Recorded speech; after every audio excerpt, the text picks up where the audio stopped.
안녕하세요. 50대처럼 살기 위해 노력하는 70대 할머니입니다.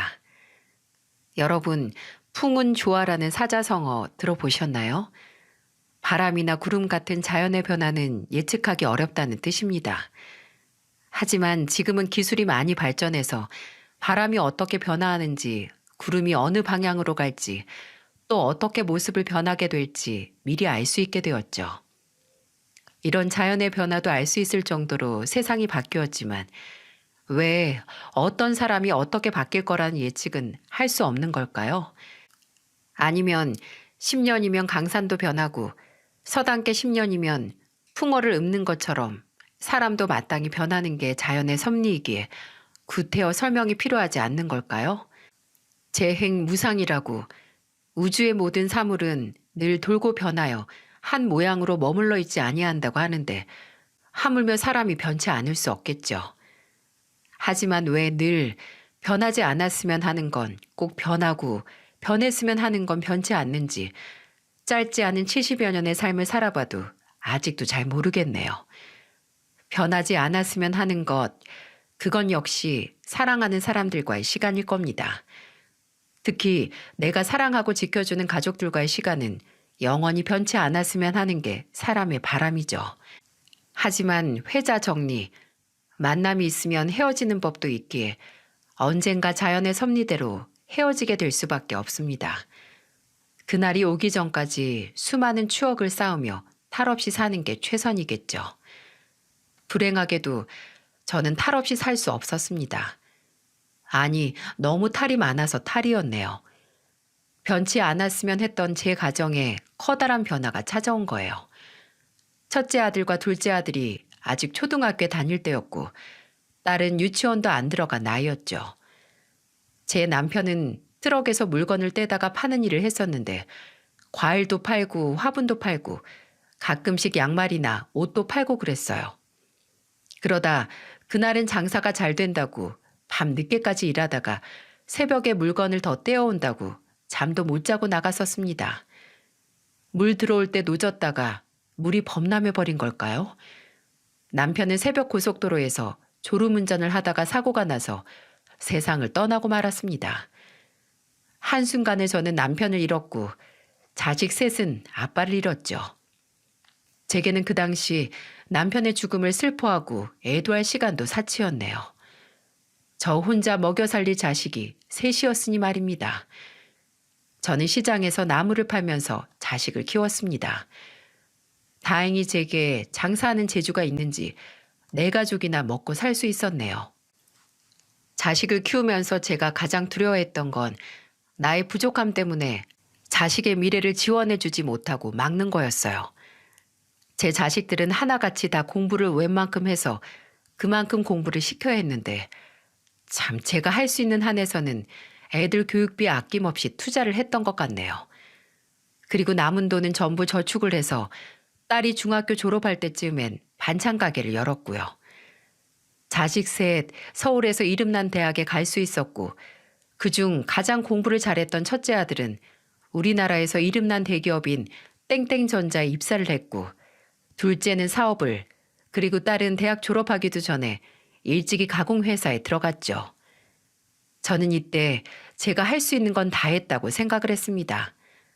막내인 딸아이까지 집 밥벌이 할 수 있게 키워놓으면 부모된 도리는 다 한 거라고. 그저 자식들이 알아서 살아가는 모습을 지켜만 보면 된다고. 그렇게 생각을 했어요. 이제 자식 키워내는 일 다 했으니 내 일 열심히 하면서 내 인생 살면 된다고요. 하지만 자식을 낳으면 죽기 직전까지 부모 일은 끝나는 게 아니었습니다. 자식들이 웬만큼 크고 지 앞가림을 할 수 있어도 부모가 하는 일은 그저 자식 걱정뿐이었어요. 둘째 아들은 어려서부터 사교성도 좋고 말을 참 잘했어요. 과묵한 지 형과는 다르게 학교 들어가기 전부터 동네에서 어른들 틈에 껴서 이런 얘기 저런 얘기 조잘조잘 잘 떠드는 게 취미인 아이였죠. 그리고 그런 성격이 커서는 사업을 하는데 탁월한 역할을 했습니다.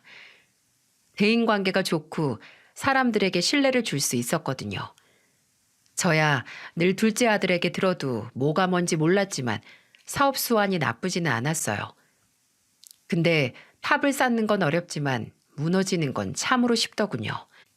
둘째 아들은 지 형보다도 일찍 결혼해서 20대 후반에 가정을 이뤘는데 아무래도 가정이 생긴 만큼 책임감은 막중해지고 더 빨리 성공을 해야 한다는 부담도 생겼었나 봅니다. 사업이 기울기 시작하고 다른 형제들에게 돈까지 빌리게 됐고 둘째 아들은 지 아내하고도 사이가 안 좋아졌죠. 매일 밤마다 울먹거리는 목소리의 둘째 며느리가 제게 전화를 해서 푸념을 늘어놓았어요. 둘째 며느리는 자식을 원했지만 아들은 지금은 때가 아니라며 일단 일이 안정기에 들어서서 천천히 갖자고 말했다고 합니다. 둘째 며느리는 그때가 대체 언제 올지도 모르는데 언제까지 기다려야 하는지 일이 중요한지 가족이 중요한지 모르겠다고 우울해했어요. 근데 어쩌면 둘째 아들은 그때부터 준비하고 있었을지도 모릅니다. 떠나기 전 세상에 소중한 걸 더 이상 만들지 않는 준비를 말입니다. 둘째 며느리가 끝내 이혼 이야기를 꺼냈을 때쯤 31였던 둘째 아들은 되돌릴 수 없는 선택을 했습니다. 그의 겨울밤이 가장 긴 날, 그 차디창 한강물에 빠져 스스로 생을 마감했습니다. 자식의 죽음은 입에 올리는 것만으로도 아직 뼈마디가 아릴 정도로 괴롭습니다. 둘째 아들은 본인이 마지막으로 땅을 밟았던 한강 둔치에 소주 3병과 유서를 남기고 떠났어요.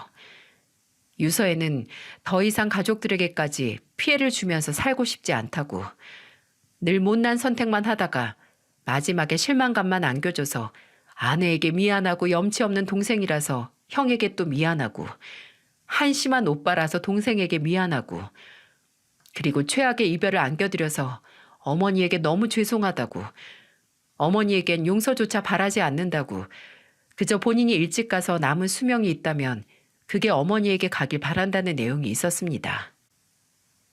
어머님, 그 사람 불쌍해서 어떻게 해요? 나 때문에 내가 가장 힘들 시기에 그 사람을 버려서 저 어떻게 해요? 어머님, 그 사람 그렇게 보내고 저 어떻게 살아요? 둘째 며느리와 껴안고 얼마나 울었는지 모릅니다. 저는 자식이 끝내 죽음으로 스스로를 몰아넣었을 정도로 괴로웠던 걸 몰랐던 죄책감으로, 그리고 며느라이는 벼랑 끝으로 남편을 몰았다는 죄책감으로 말입니다. 근데 그게 어찌 둘째 며느리의 탓이겠어요? 저는 형식이는 널 원망 안 한다고, 내 아들은 그럴 애가 아니다, 그저 너에게 미안해하고 고마워할 거라고 하면서 며느리를 위로했습니다. 둘째 며느리는 몇 달 정신과 치료를 받을 정도로 힘들어했지만 다행히 다시 본인의 인생을 살게 됐습니다. 저는 둘째 며느리에게 우리 형식이 목까지 행복하라고, 그럼 된 거라고 했어요. 그리고 둘째 아들의 행복을 빌었던 것처럼 둘째 며느리의 행복을 바랐습니다. 그리고 저는 매일 밤마다 먼저 가서 우리를 보고 있을 남편이 본인 아버지를 닮았다고 그렇게 예뻐하던 둘째 아들을 하늘에서 만나 기나긴 회포를 풀고 있길 바랐어요. 그리고 그럴 거라고 믿었고요. 그런 생각을 하지 않으면 둘째 아들마저 떠난 현실을 버틸 수 없었습니다. 자식들이 커서 다 독립한 집안에서 가끔씩 자식들의 흔적이 보이면 그렇게 먹먹하잖아요. 청소하다가 둘째 아들이 와서 자고 갔다가 두고 간 양말이나 두고 간 면도기, 그리고 저는 영 소화가 안 돼서 안 먹지만 둘째 아들이 좋아해서 늘 집에 해놓던 톳나물 무침을 보면 언제든 둘째 아들이 제 입에 올 것만 같았습니다. 그렇게 하루하루 저도 모르는 사이에 말라가던 때에 첫째 아들이 저를 찾아와 말했어요. 같이 살자고 말이죠. 저는 반대했습니다. 그 당시 큰아들은 30 중반이었고 그때 결혼을 해도 늦었을 때인데 애미하고 같이 살면 그게 더 늦어지지 않겠어요?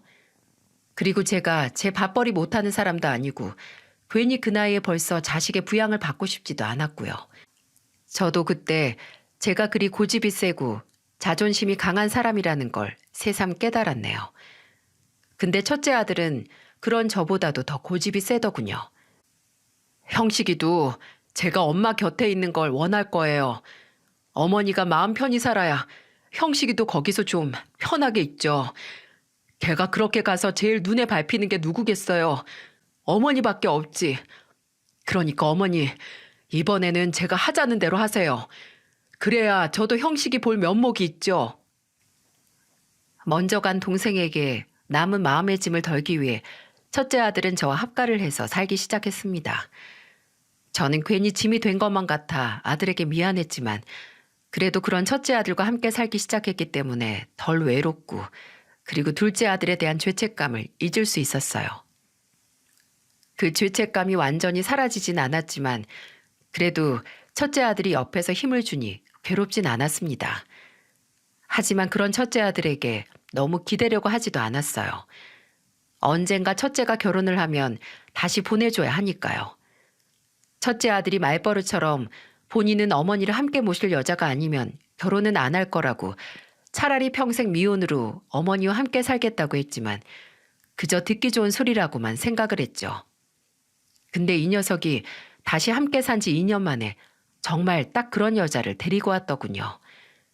며느리는 첫째 아들보다 5살 연하로 미술관에서 일한다고 했습니다. 거기서 안내도 하고 그림 같은 걸 설치하는 일도 한다고 하더군요.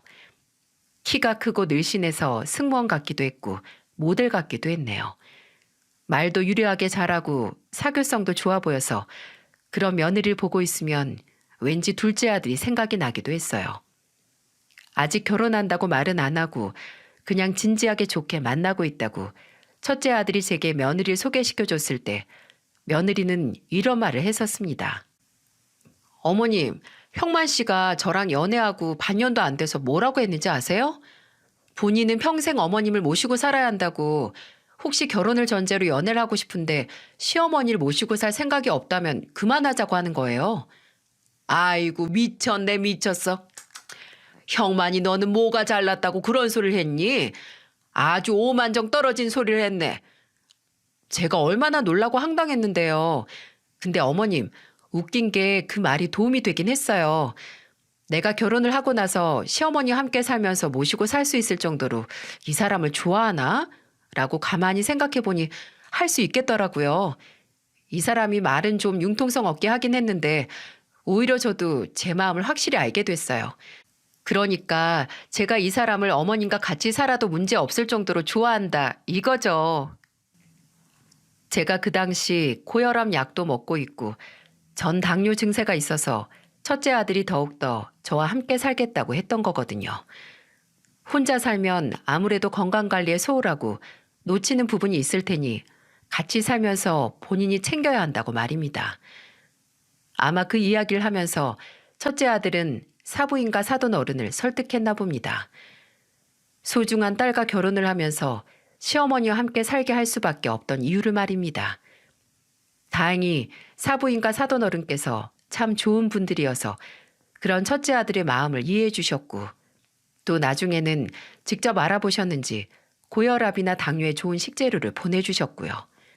먹는 게 가장 중요하다고 고혈압에는 육류보다 생선이라며 1년 내내 제철 생선을 제 집으로 배달 보내주시기도 했고 당뇨에 좋다고 견과류와 청국장이나 감자 그리고 사부인께서 직접 오미자차를 만들어 보내주시기도 했네요. 저도 이렇게 좋은 사돈을 만나서 인생의 순풍을 만났지만 누구보다 첫째 아들의 인생이 사돈 어른으로 인해 노선이 바뀌기도 했네요. 사돈 어른은 그 당시 기업체를 운영했는데 중소기업이었지만 그 분야에서는 알아주는 곳이었고 규모도 그리 작지 않고 사원수도 많다고 하더군요. 며느리에게 들어보니 사돈 어른은 젊은 시절 뼈 빠지게 일해서 자수성가한 회사를 자식들에게 주고 싶어 했는데 딸 둘 있는 게 미술이다 음악이다 영 다른 길을 선택하는 바람에 오랜 시간 바라던 꿈을 이루지 못할 위기였다고요. 그럼 차라리 사위라도 둘 봐서 그중 하나한테 줘야겠다고 늘 말하시면서 며느리와 사돈 처녀에게 빨리 결혼을 하길 바랐다고 하는데 첫 사위로 들어온 제 첫째 아들이 마음에 들긴 했지만 차마 힘들게 들어간 대기업 그만두고 본인 회사로 오라고 말을 못하셨다고 하네요. 자수성가로 놀랍도록 훌륭한 성공을 거뒀지만 동네 슈퍼가 대형 마트에 명함 내밀기 민망한 것처럼 그렇게 원하던 사위를 보았음에도 본인 회사로 불러서 물려줄 수 없다는 생각이 들자 실망을 많이 하셨던 모양이었어요. 그래도 포기를 하진 않은 눈치였습니다. 사돈 어른이 참 제 아들을 자주 불러냈거든요.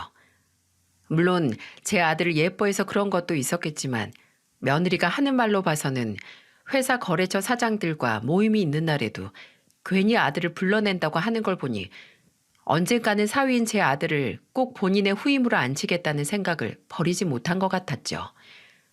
그리고 그 꺼지지 않던 희망이 그저 헛된 건 아니었는지 결혼하고 2년 후 며느리가 첫째를 낳고 나서 얼마 지나지 않아 첫째 아들은 다니던 회사를 그만두고 사돈 어른의 회사로 이직을 했습니다. 솔직히 바늘 구멍보다 좁은 경쟁률을 뚫고 들어간 회사에서 그 승진을 눈앞에 두고 그만둔다고 했을 때는 속이 답답했네요. 행여 등 떠밀리는 건 아닐까 걱정도 했지만 그렇다고 그게 하루아침에 정한 결정이 아니라는 걸 알기에 아들을 말릴 수가 없었습니다. 아들은 지금 회사가 물론 대기업인 만큼 자부심도 있긴 하지만 그곳에는 본인을 대체할 인력이 넘쳐난다고 하더군요.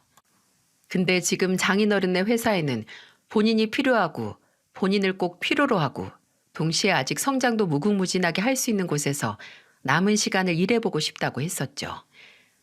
아들이 사돈 어른의 회사로 들어가고 얼마 지나지 않아 집으로 생전 처음 보는 커다란 꽃다발이 배달됐더라고요. 저는 사돈 어른이 끝내 본인을 믿고 큰 결정을 해준 사위에게 고마운 마음으로 보낸 선물이라고 생각했어요. 근데 보낸 사람이 사돈 어른은 맞았지만 받는 사람은 사위가 아니었어요. 그 꽃다발의 주인은 바로 저였습니다. 거긴 작은 카드가 들어있었는데 아주 정갈한 글씨체로 이렇게 적혀 있더군요.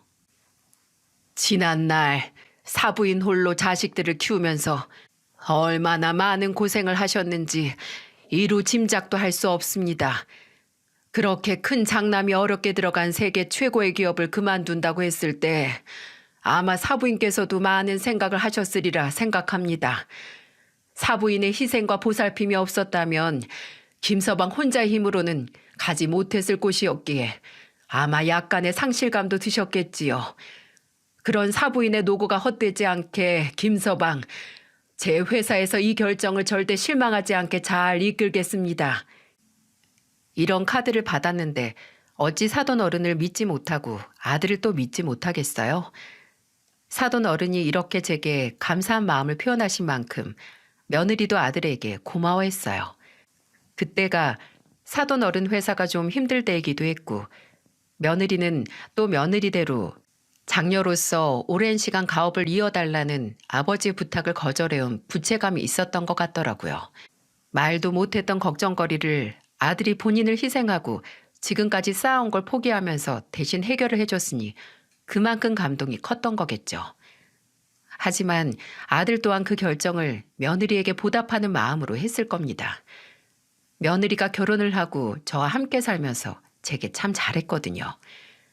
며느리가 첫째 손자를 낳고 나서는 일을 그만둬서 아무래도 집에서 같이 보내는 시간이 많았는데 며느리와 함께 있으면서 가장 시간이 빨리 가는 게 바로 TV를 보는 거였죠.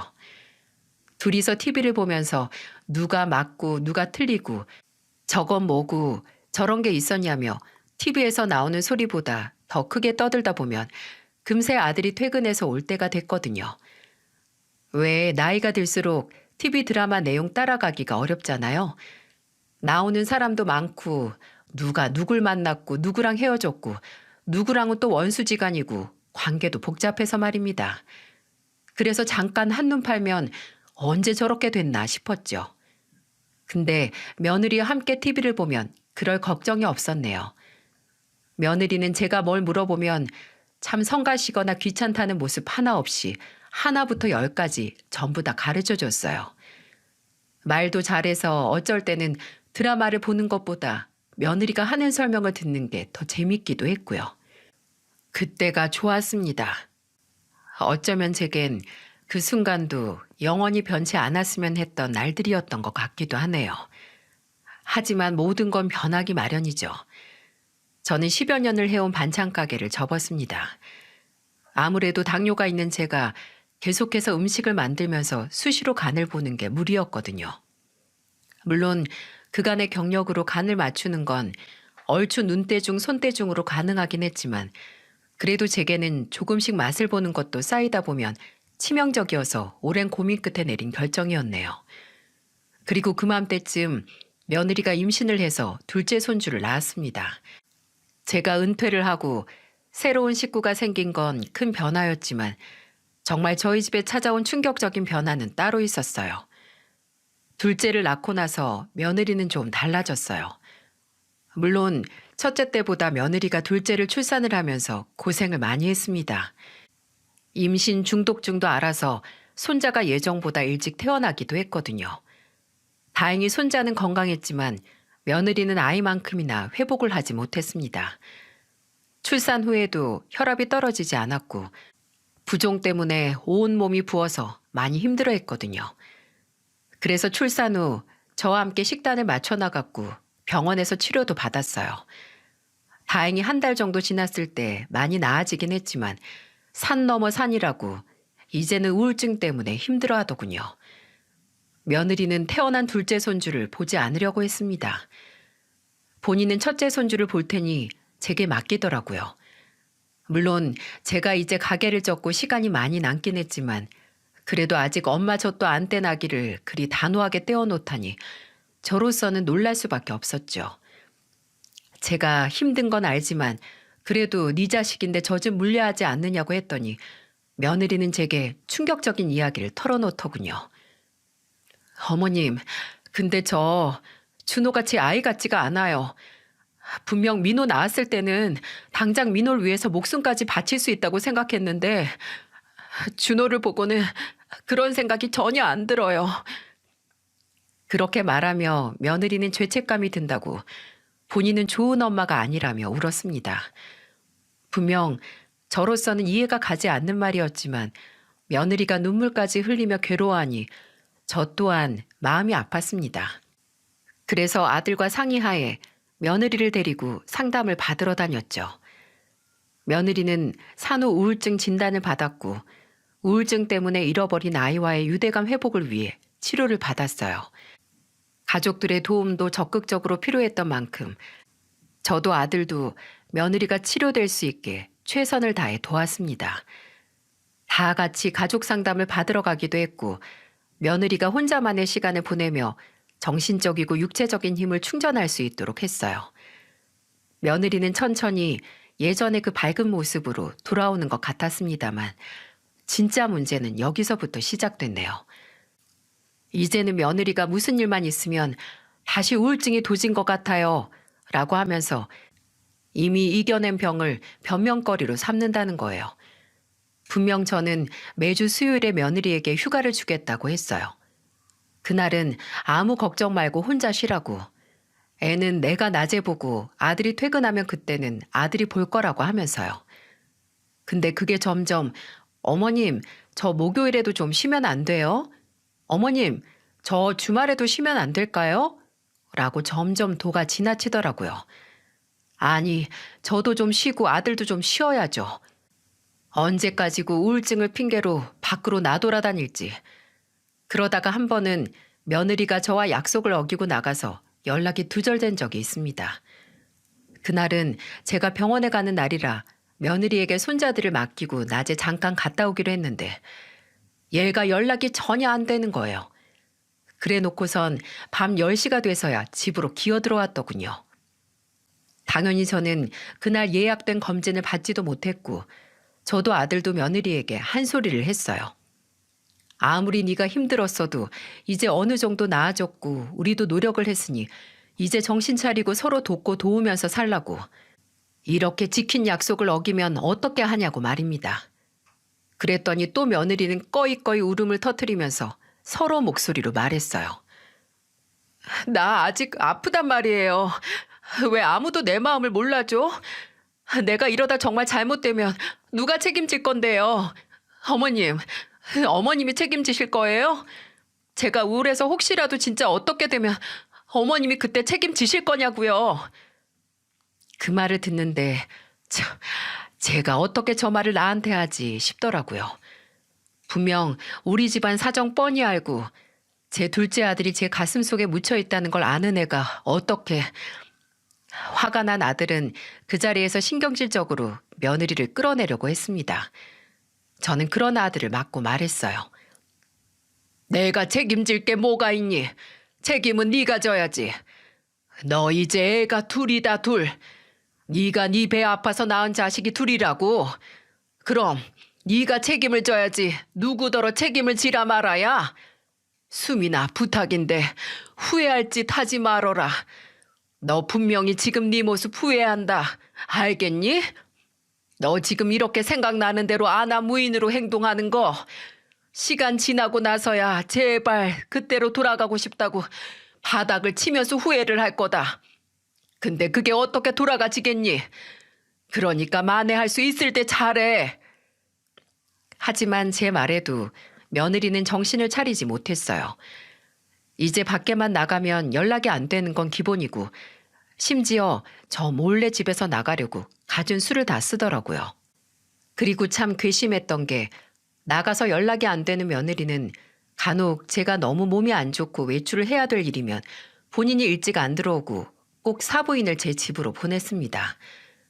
딸이 시어머니 좀 도와달라고 한 연락을 받고 온 사부인을 마주했을 때 어찌나 민망하던지 손주 둘도 못 봐서 도움을 요청한 할머니가 된 것 같기도 했고요.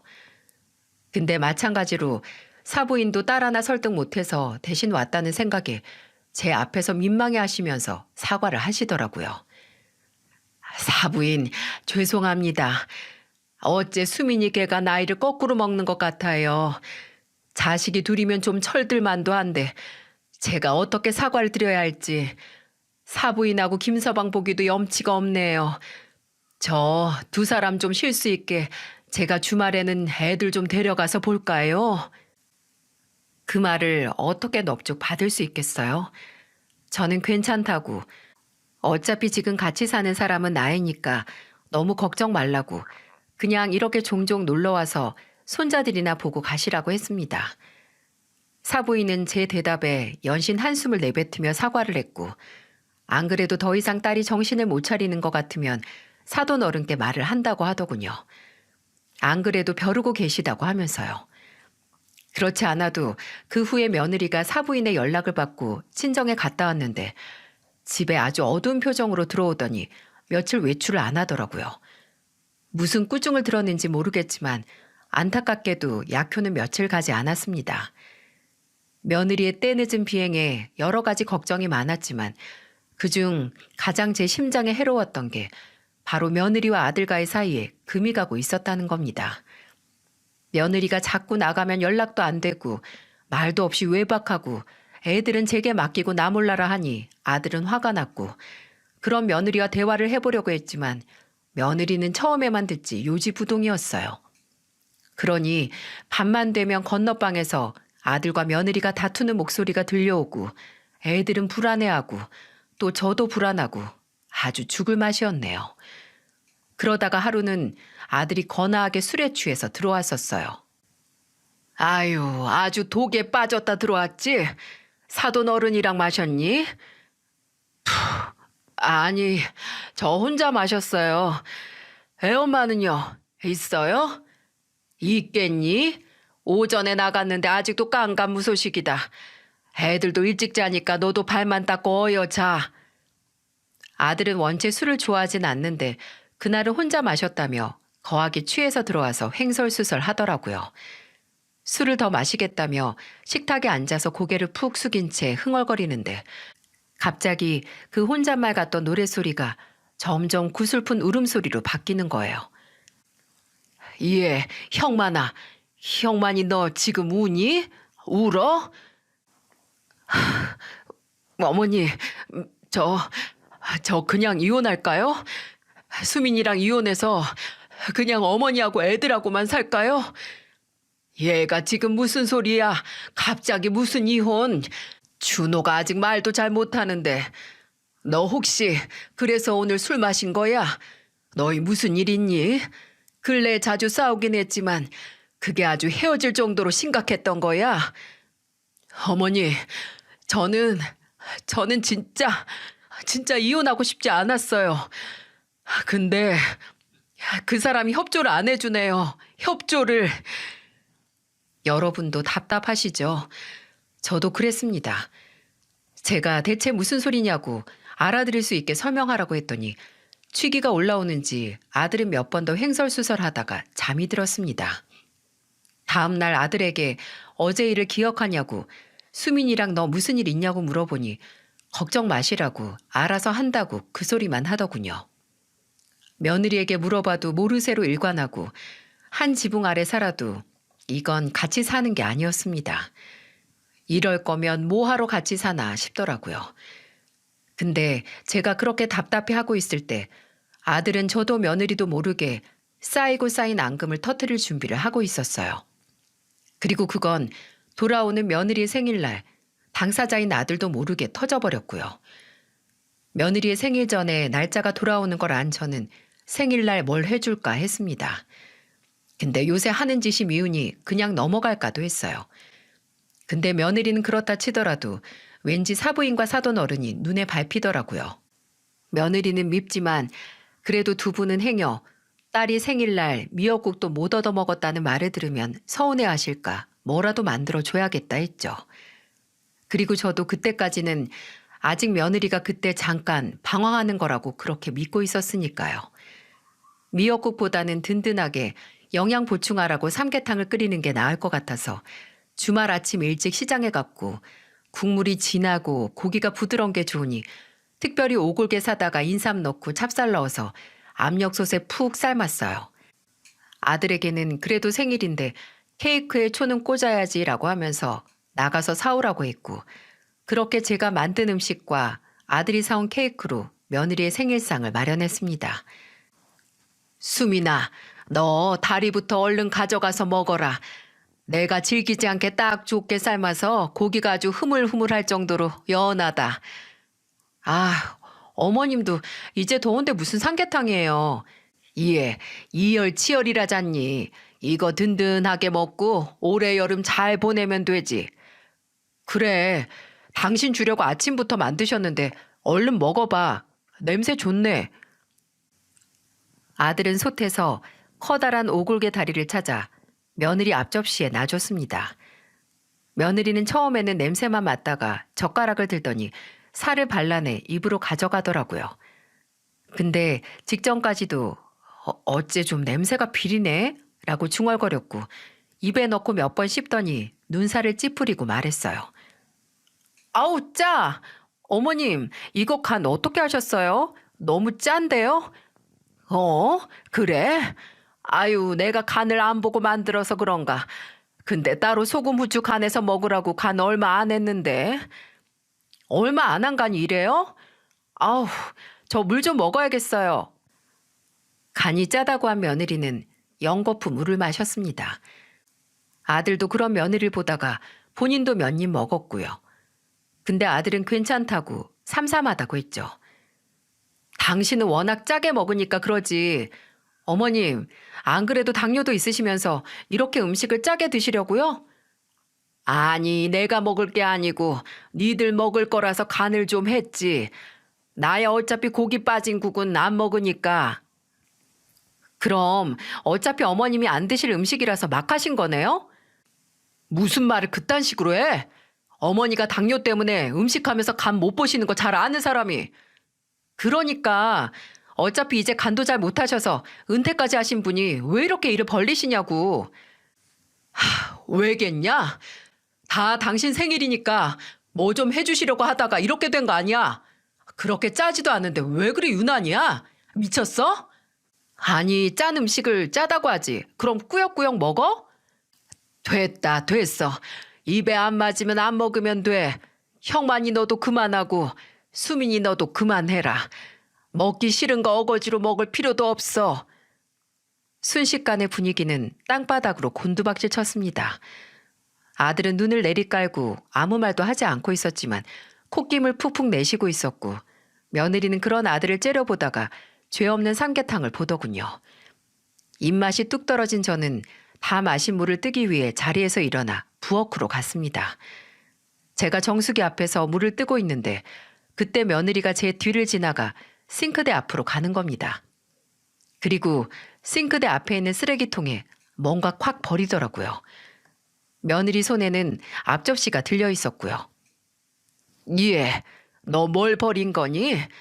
설마 너 아까 먹던 닭다리 버린 거야?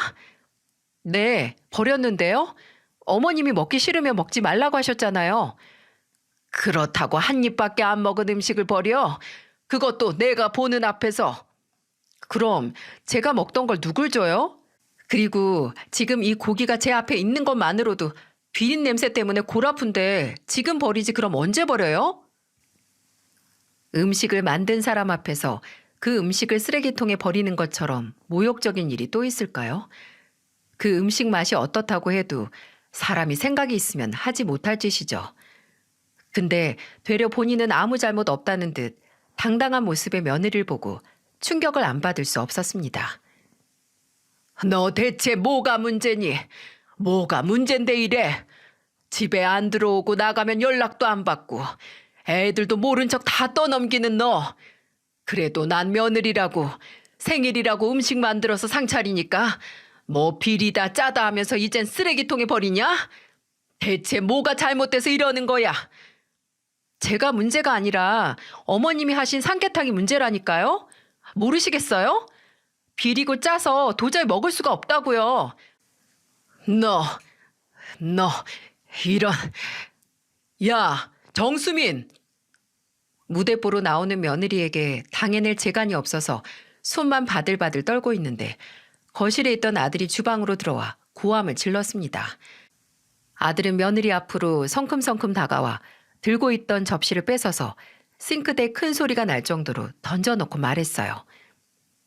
너 지금 뭐라고 했어? 뭐가 문제라고? 아우, 당신까지 왜 이래? 어머님 음식이 내 입에 안 맞고 어머님이 먹지 말라고 해서 버렸는데 왜 당신이나 어머님이나 내가 문제가 있다는 식으로 말하는 건데? 그럼 네가 문제가 아니야? 짜지도 않은 음식 짜서 못 먹겠다고 난리 부리고 나지도 않는 비린내가 난다고 얼굴 찌푸리는 게 그럼 정상적인 행동이야? 야, 민호도 어디 식당 가서 생전 처음 보는 음식 나와도 그딴 식으로 안 해. 네 식탁 예절이랑 음식 해준 사람 앞에서 지켜야 할 태도가 우리 아들만도 못했다고. 알아? 그럼 먹지도 못할 음식 그냥 꾸역꾸역 먹으라는 거야? 너 왜 이렇게 말을 못 알아쳐먹냐? 누가 억지로 처먹으래? 설령 안 먹어도 최소한의 예의는 지키라 이 소리야. 내가 무슨 예의를 안 지켰는데. 진짜 웃겨. 아주 모자가 합심해서 사람 이상한 사람 만드는데 여기서 진짜 문제가 있는 건 내가 아니라 당신이랑 어머님이야. 네가 진짜 아무 문제가 없다고? 너 정말 그 말에 책임질 수 있어? 내가 그럼 무슨 문제가 있는데 괜히 사람 떠보지 말고 말해. 할 말도 없는 주제. 내가 진짜 우리 어머니 앞에서는 말 안 하고 우리 둘이 조용히 해결하려고 했는데 도저히 안 도와주네. 내가 보디가드라고 말하면 좀 알아들으려나? 뭐? 그게 무슨 말이야? 보디가드 기억 안 나? 보디가드 네가 같이 논 경호원 말이야, 경호원. 그게 무슨 소리야? 형만아, 경호원이 뭘 어쨌는데. 제 눈앞에서 다투던 아들과 며느리는 갑자기 제가 알아먹지 못할 소리를 했습니다. 아들이 보디가드라는 단어를 말하자마자 지 잘났다는 듯이 떵떵거리던 며느리가 한순간 조용해지는 게 아니겠어요? 당신 그거 뭘 알고 하는 소리야? 내가 왜 몰라? 내 마누라가 아주 줄기차게 드나들면서 재미 보던데. 마누라 취미 정도는 남편이 알아야지. 나 감시했다는 소리야? 당신 미쳤어? 미친 건 내가 아니고 너지. 제정신이야? 남편의 애까지 2명인 여자가 그딴 짓을 해? 제발 제대로 설명 좀 해봐라. 보디가드가 어쨌고 수민이 얘랑 무슨 상관인데. 나 답답해서 숨 넘어가기 전에 얼른. 어머니, 남자들이 여자 끼고 술 먹는 것처럼 여자들도 잘생기고 어린 남자들한테 술 시중 받을 수 있는 술집이 있거든요. 이 사람 어머니하고 저한테 애들 맡기고 나가서 연락 두절될 때 거기 가서 놀았던 거예요. 왜 옛날 어른들이 늙으면 죽어야지 라는 말을 했는지 좀 알겠더라고요. 늙지 않고 오래오래 사니 세상 별꼴을 다 봅니다. 저는 차마 입을 다물지 못하고 며느리를 쳐다봤고 며느리는 아들을 부글부글 끓는 눈으로 보면서 이를 갈더군요. 당신 진짜 너무하다. 이제 하다하다 아내 뒷조사까지 해? 그럼 집에 붙어있지도 않고 간혹 가다 마주쳐도 대화도 안 하는 사람 내가 언제까지 기다려줘야 하는데? 야, 사람 시켜서 뒷조사한 게 당신 동태 눈깔 보고 말하는 것보다 낫더라. 내가 어디까지 알 것 같아? 너 그 술집뿐만 아니라 거기 다니는 놈 오피스텔까지 들락날락 하는 것 같은데 아주 살림 차리셨나 봐. 집이 하나 더 생겼으니 이 집에 잘 안 붙어 있던 거겠지? 그동안 며느리와의 대화가 두절되고 수상한 낌새를 눈치챘던 아들은 아무도 모르게 사람을 고용해서 며느리의 뒷조사를 해온 겁니다. 그리고 며느리가 차마 상상도 하고 싶지 않은 더러운 취미가 생겼으며 심지어 바람까지 피우고 있다는 걸 알아낸 거죠. 차라리 그 자리에서 기절을 하고 싶었는데 정신만 몽롱하고 눈앞에 당장 때려잡고 싶을 정도로 미운 며느리가 보였네요. 저는 며느리 어깨를 붙들고 말했습니다. 수민이 너 바른 대로 말해. 저 말 진짜야? 너 바람까지 난 거야? 아니에요.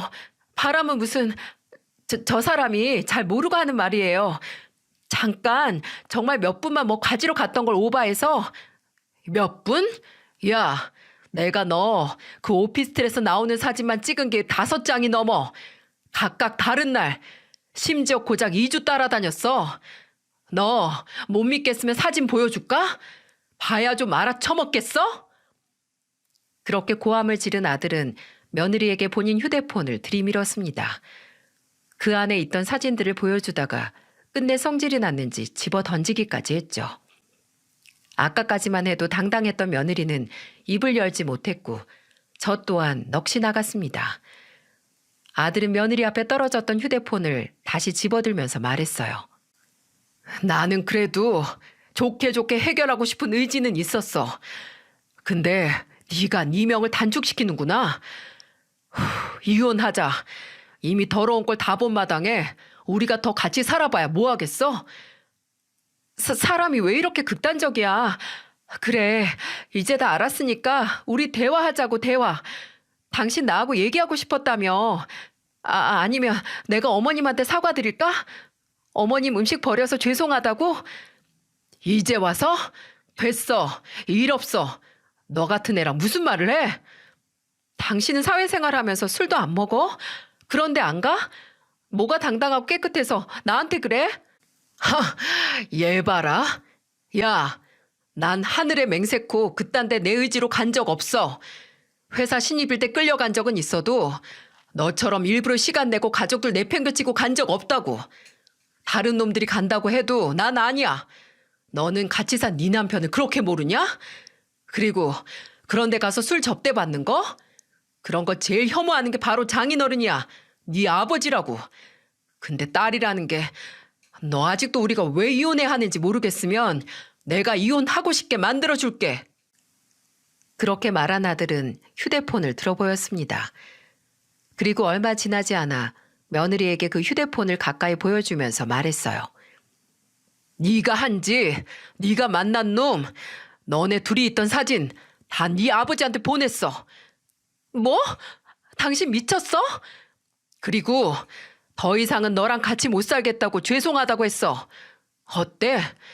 이 정도면 좀 이혼 생각이 들어? 며느리는 귀가 찢어질 만큼 소리를 지르며 울고불고 아주 난리를 부렸습니다. 당장이라도 폭발할 것 같은 산처럼 바들바들 떨면서 어떻게 그런 짓을 하냐고 나 죽는 꼴 보고 싶냐며 고래고래 소리를 질렀어요. 그리고 며느리가 그렇게 과민 반응을 했던 건 다 그럴 만한 이유가 있었습니다. 아들이 사돈 어른에게 그 문자를 보내고 나서 얼마 지나지 않아 사돈 처녀가 저희 집으로 왔습니다. 사돈 처녀는 사돈 어른과 사부인의 말을 듣고 며느리를 잡으러 온 거였어요. 사돈 어른이 며느리를 집으로 데리고 오라고 했더군요. 안 간다고 바락바락 버티던 며느리는 제 풀에 지쳐서 팔려가는 소마냥 사돈 처녀 손에 이끌려 지 친정으로 갔습니다. 그리고 다음 날 사부인에게서 전화가 왔었죠. 사부인은 매갈이 하나 없는 목소리로 제 목소리를 듣자마자 3분가량 울기만 하셨습니다. 그리고 연신 말씀하셨죠. 죄송합니다. 죄송합니다, 사부인. 뭐라 제가 드릴 말씀이 없습니다. 얘가 지 아빠한테 맞고도 정신을 못 차려서 지금 병원에 있어요. 놀라서 넘어가는 줄 알았죠. 아니, 아무리 며느리가 잘못을 했어도 병원에 입원을 할 만큼 딸을 때리다뇨. 제가 놀라서 대체 얼마나 다친 거냐고, 왜 그러셨냐고 하자 사부인은 그게 아니고 애 아빠가 손을 든 건 맞는데 뺨을 한 대 세게 쳤고 그거 맞고 딸이 도망가다가 아파트 계단에서 넘어져 굴러서 갈비뼈에 금이 가고 다리가 골절됐다고 하더군요. 참 사돈어른이 폭행을 한 게 아니라 다행이었지만 가지가지 합디다. 가지가지해요. 사부인은 이 일은 용서도 구할 수 없는 일이라고 하시며 김서방의 의견을 전적으로 수용하겠다고 하시더군요. 그저 어린 손주들이 모르게만 해달라고 간곡히 부탁하셨습니다. 본인 딸을 위해서가 아니라 행여 아이들이 충격받을까 걱정이 이만저만이 아니셨네요. 어찌 이렇게 마음씨 고운 사부인에게서 마음씨가 고약하다 못해 썩어가는 며느리가 자란 걸까 참 생각이 많아지더라고요. 아들은 바로 이혼 소송 절차를 밟았습니다. 실제로도 아들은 며느리의 외도를 알았을 때도 참고 넘어가려고 했다고 하네요. 둘째 손자가 아직 어려서 차마 이혼까지 할 수는 없을 것 같았다고요. 근데 본인의 더러운 비밀을 우리가 모를 거라 착각하고 집에서조차 망나니처럼 구는 며느리를 보고 이건 도저히 참아선 안 되는 일이라고 생각을 했다고요. 며느리 측에서는 합의 이혼을 제안해 왔는데 아들에게 듣기로는 며느리 측 변호사가 사돈 어른과 함께 일하는 변호사라고 하더군요. 며느리가 아니라 사돈 어른이 합의를 제안하는 것 같다고 말입니다. 재산이든 양육권이든 잘못은 딸인 며느리에게 있으니 모든 걸 다 시인하고 사위인 제 아들의 뜻에 맞추겠다고 말입니다. 그리고 사돈 어른은 이혼 소송이 마무리되기 전에 한 번 제 아들을 찾아왔었는데 그건 아들에게 이혼 후에도 본인 회사에 계속 남아달라는 부탁을 하기 위해 오신 거였습니다. 저는 나가보진 않았지만 거실 창문을 통해 본 사돈 어른은 끝내 손으로 눈가를 가리며 눈물을 보였고 아들은 그런 사돈 어른 어깨를 감싸 안고 위로를 해주더군요. 하지만 아들은 그 제안에 응하지 않았습니다. 이미 다 끝난 관계인데 일까지 얽혀버릴 수 없다면서 말이죠. 사돈 어른과 사부인은 아들의 의견도 존중을 하니 그저 1년에 많지 않게 손주들 커가는 것만 보여달라고 부탁을 하셨어요. 손자들은 제 손자들뿐만이 아니라 사돈 어른과 사부인의 손자들이기도 하기에 그건 당연한 거였는데 그래도 본인들 딸에게 잘못이 있다는 걸 알아서 그 부탁마저도 아주 조심스럽게 꺼내시더군요. 그리고 그뿐만이 아니었어요. 사돈 어른은 며느리를 통해 아들에게 위자료까지 지급을 했지만 그걸로도 마음이 편치 않으셨던 건지 아들이 손자들과 살 수 있게 집까지 마련해 주셨어요. 물론 아들은 절대 받지 않겠다고 받을 이유도 없고 스스로 자립할 능력도 있다고 거절을 했습니다. 근데 그런 아들에게 사돈 어른이 그랬다는군요. 내가 이제 자네 장인은 아니지만 나 아직 민호랑 준호 하래비야. 하래비가 손주를 위해서 집 마련해 주는 게 뭐가 문제인가. 김서방, 아니 형만아. 늙은이 마음의 짐 덜어준다라고 생각하고 받아주게나. 자네가 이걸 안 받으면 난 앞으로도 내 딸년이 자네하고 내 손주들한테 지은 죄 때문에 내 손주들 얼굴 볼 낯짝도 없어. 아들은 사돈 어른의 간곡한 부탁 끝에 결국 집을 위자료로 받았습니다. 지금은 아들이 이혼하고 8개월이 지났지만 2달에 한 번씩 사부인과 사돈 어른이 손자들을 보기 위해 오십니다. 처음에 사부인은 손자들 얼굴만 봐도 눈물을 흘리셨는데 지금은 웃는 얼굴로 손자들과 도란도란 이야기를 하고 가십니다. 그리고 아들과 이혼을 한 제 전 며느리는 이혼 후 몇 달은 강간무소식, 어디서 죽었는지 살았는지도 모르다가 반년 정도 지났을 때부터 저와 아들에게 돌아가면서 전화를 하더군요. 거의 전화기 넘어서부터 술 냄새가 날 정도로 취해 있었고 민호랑 준호 잘 지내냐고 얼굴 보고 싶다 사진이라도 보내달라 목소리 좀 들려달라고 주정을 부렸습니다. 저는 이제야 엄마 없이 잘 자는 애들이 행여 다시 혼란스러울까 싶어서 말했습니다. 너 애들 목소리 들을 자격 없어. 얼굴 볼 자격도 없고 내가 분명 그랬지. 너 후회할 거라고. 어디 혼자서 잔뜩 후회해 보렴. 몇 번이나 있었던 기회 뻥 차버리고 어디 숨 넘어가기 직전까지 후회해봐. 네가 진짜 애들 엄마면 그 짓거리하고 이렇게 금방 애들 보여달라고 못해. 저는 이 일이 있고 나서 제 자신을 탓했어요. 둘째가 그렇게 갈 때도 애미로서 아무것도 몰랐는데 같은 지붕 아래서 내 아들에게 또 내 손주들에게 무슨 일이 일어나는지도 모르고 있었다니. 근데 아들이 제게 그러더군요. 본인도 자식으로서 어머니께 보여드리고 싶지 않은 걸 숨겼던 거라고요. 아무리 내 편인 부모님이지만 그런 부모님에게 죄송하고 한심스러워서 보이지 않았을 뿐이니 자책하시지 말라고 하더군요. 그러고 보면 저도 누군가의 부모보다는 누군가의 자식으로서 살 땐 그런 생각을 했던 것 같습니다. 부모에게 모든 걸 털어놓는 것보다는 부모님이 걱정하지 않게 숨길 건 숨기는 게 낫다고 말입니다. 아직 70줄에 들어선 지 오래된 건 아니지만 그래도 이만큼 살면 어느 정도 인생에 있어서 무뎌질 만큼 무뎌졌다고 생각했는데 살아도 모르겠는 게 바로 인생 그 자체인가 봅니다. 그래도 이렇게 많은 분들께 제 이야기를 전해드릴 수 있는 곳이 생겨서 얼마나 다행인지 모릅니다. 제게 이야기를 할 수 있는 기회를 주신 여러분께 감사드리고 또 어떤 일이 있어도 꺾이지 않고 그저 잘 커준 제 자식들에게 고맙습니다. 부디 제 가족과 여러분 모두 건강한 한 해를 보내시길 바랍니다.